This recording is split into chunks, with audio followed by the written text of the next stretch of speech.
Alrighty, what is up YouTube?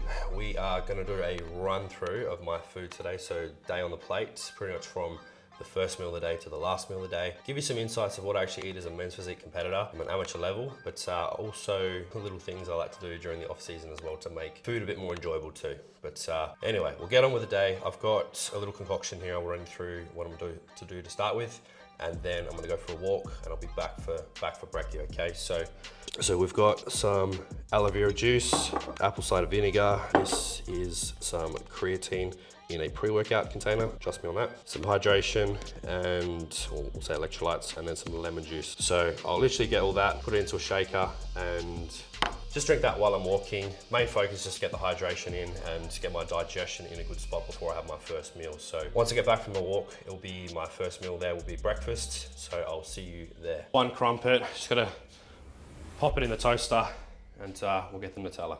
We've got the Nutella, we're good. So while the crumpet's in the toaster, Nutella is on the scales ready to be weighed. I normally just do about 12 grams. We're getting the pan nice and hot. We've got some tomatoes. I literally only do one bit of bacon, very, very minimal. I'll just break that over two slices of bread, and then I'll go 2 whole eggs as well.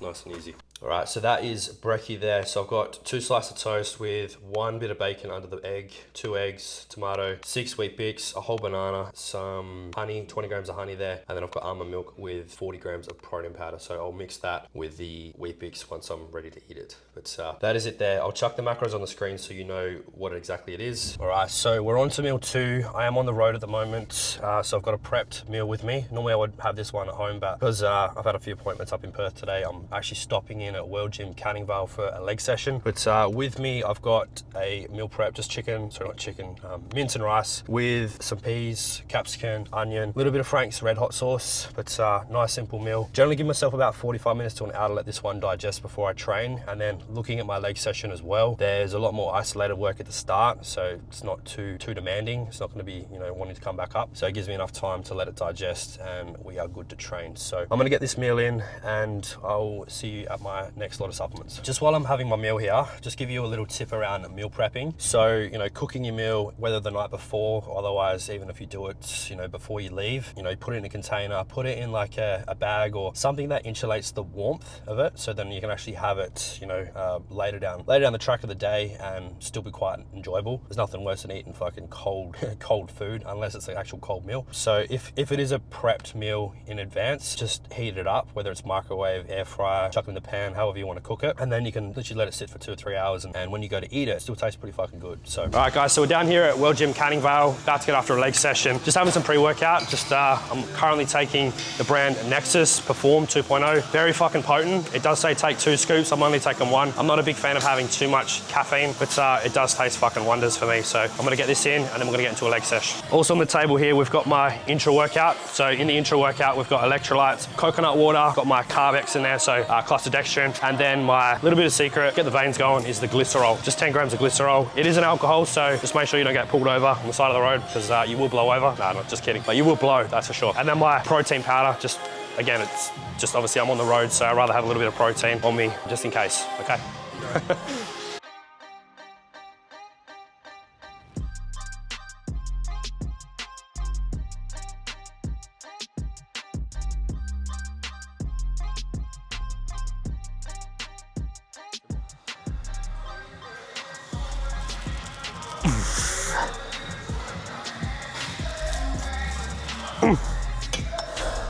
That's done.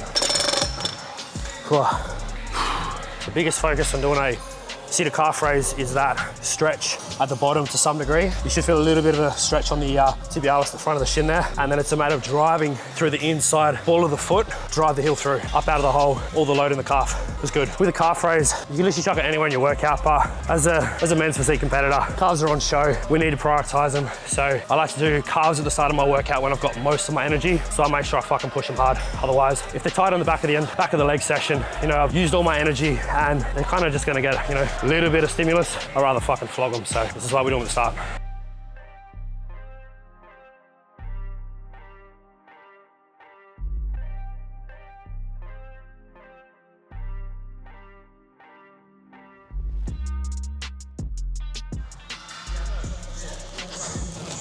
One more.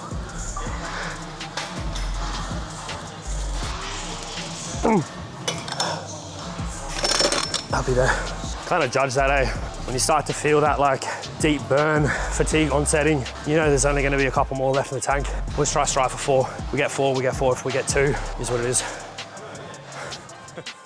So when it comes to seated hammy curl, you might see some people lean forward, trying to chase more of a stretch. Like that is absolutely fucking fine. It's just like, personally, when it comes to a seated hammy curl, whatever position you feel more stable in, I think that's what's gonna give you more bang for your buck. So if you're here and you're moving about, you're not gonna get the most from your hamstrings, or if your hips are fucking falling forward. I generally like to push myself back and then keep my hips stable. It's gonna keep the emphasis in the hamstrings. Otherwise, if my hips are moving around, your hip flexors are coming into play. There's probably gonna be a bit of pressure to that lower back as well. Forward, back, it's up to you, whatever you wanna do.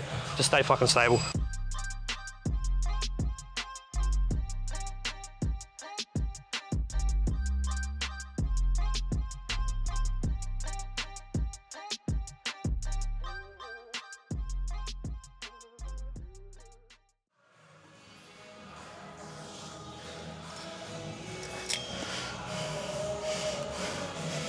Sharing is caring.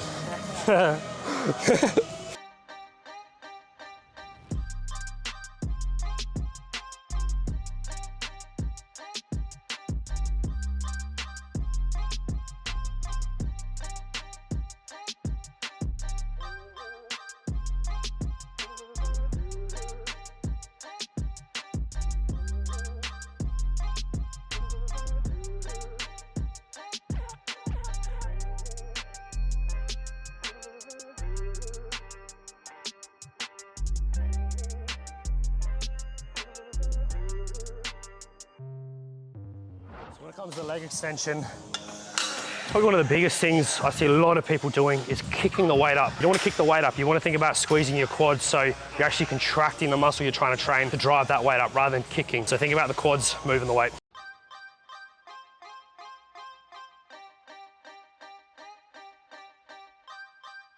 All right, so that first set, like I felt like there's maybe a little bit of like a restriction to the range, especially with the hammer strength one. I've been using the Real Leader one the last probably 6 weeks and range is fine. So to add more range, I'm gonna use this rolled up mat. Not ideal, but it's gonna allow me to get a bit more range and get more out of these quads. So this is coming in for the next set.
Since probably 2 weeks ago, down about 2 kilos. Not changing the diet, just less off-plan meals.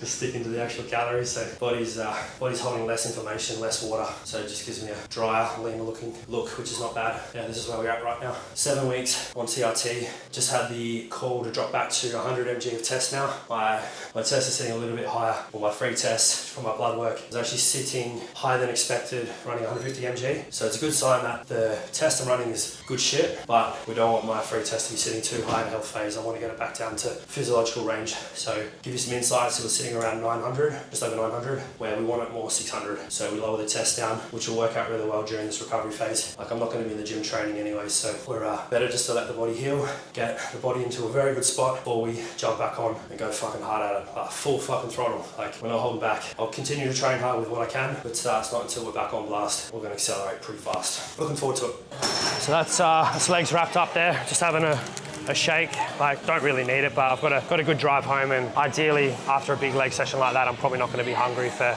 good couple of hours. In all fairness, like maybe an hour I might be fine, but I'd rather probably give it a couple of hours before I actually have a meal. So I'll have a shake in the interim, and then just when I'm hungry, I'll eat, and then yeah, I'll see you at meal 3. All right, so we're back at the house now. Literally just pulled up, power was off. So I was like, oh, fuck, here we go. So we're just gonna have to cook in the pan. There'll be no air fryer or microwave or anything like that. I was happy to work with it. It's just obviously I'd have to cook my rice in a pot. You gotta improvise if you need, but we're all good. We got power back. So just doing some chicken, broccolini, sweet potato, and some rice. Nice easy meal. And I'll throw a little bit of sriracha mayo on top of that. So I'll show you once it's cooked. All right, so while the chicken and broccolini is cooking, we're gonna bring some seasoning to the table. So this is my go-to. It's my Muscle Chef chimichurri, and I'll mix that with some garlic salt. Honestly, absolute fucking combo. If you're looking for some new flavors, give that a whirl. Honestly, you will not regret. But anyway. Alrighty, so here at meal 3, we've got 300 grams of chicken, 250 sweet potato, 200 white rice, and then there's probably about 120 grams of broccolini, topped with some sriracha mayo. I've weighed that out to be 20 grams exact. I will say when it comes to that kind of sauce, the fat content can jack up pretty quick, especially if you put it on the sweet potato. Like that is a fucking combo. I will say, yeah, I'll put the macros up on the screen somewhere here, and I'm gonna watch some Eric Janicki going at Ben Yanes while I enjoy my meal. All right, I'll see you on the next one. All right, so the power just went out, but mission accomplished. We have cooked the creamy rice. Fuck, it is hot, bro. Just let that cool down. All right, the power is still out, so I've got the phone torch on my face. Not ideal going to bed, so I'll pretty much wrap this up. Creamy rice was fine. I'd actually rate the Mackenzie better for texture. That was a little bit like Sago, I guess, or kind of like schlop. Probably not the most pleasant flavor, but end of the day, I'm not fussy. I'm a bodybuilder, so anything tastes good, really. But yeah, decent amount of calories there. Anyway, I'll wrap this up. Stay tuned for the next video. I'll be off to Phuket on Sunday, so this is obviously where we're getting the surgery and the recovery process. So there'll be some cool scenery. So you guys will be coming with me. I'll show you the process, what actually happens here. So yeah, I'll see you on the next one.